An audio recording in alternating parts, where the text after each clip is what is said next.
On this, we're joined by Anupam Manur, a Professor of Economics at the Takshashila Institution. Welcome back to the programme, Professor.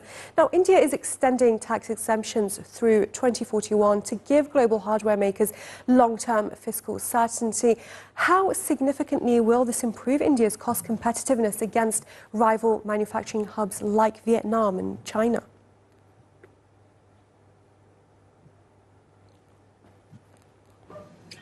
Yes, it does help at the margin. And what genuinely matters is the time horizon. The original exemption ran until 2031, which is just 5 years from now.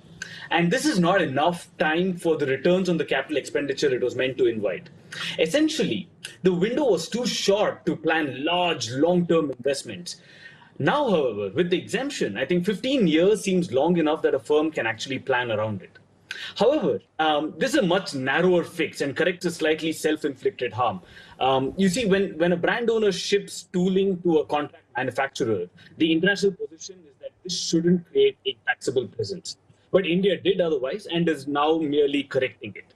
So this is a real improvement, but it's a tax hygiene rather than a competitive edge. Right, and contract partners like Foxconn and Tata are rapidly scaling up domestic facilities.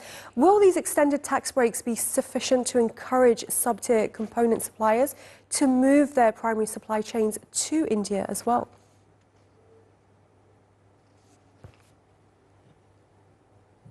No, I don't think we can oversell this policy move, as good as it is. The exemption addresses the brand owner's tax exposure on machinery. It does nothing for the economics a component supplier faces while deciding whether to build a plant in India or not. That decision will be based on scale, on duty-free access to their own inputs, and on being close to a dense supplier base. Also, this exemption operates only through customs-bonded warehouses, which are areas technically outside India's customs border. That structure exists because India's tariff wall makes ordinary importing quite expensive. So, given that there is no visible change to the overall trade and manufacturing ecosystem, it might not do much to pull in component manufacturers into India. And beyond tax incentives, what structural reforms can New Delhi implement to ensure these capital investments translate into long-term growth?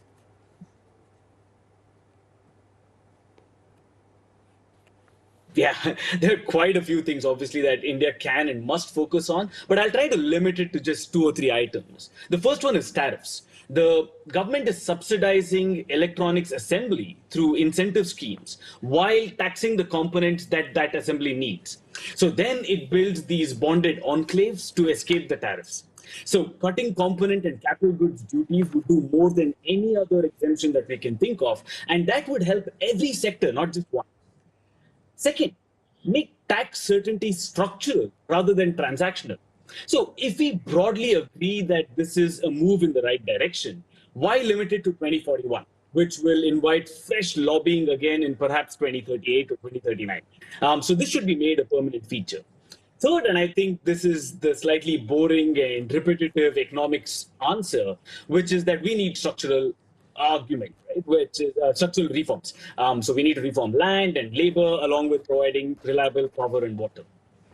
And with India projected to assemble over a quarter of the world's iPhones this year, how are rising geopolitical trade tensions influencing where multinational tech giants locate their high-tech manufacturing capacity?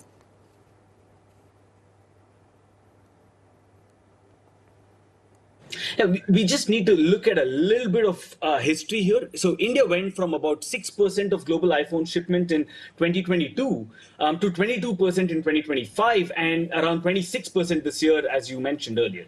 So most of that happened before this exemptions existed.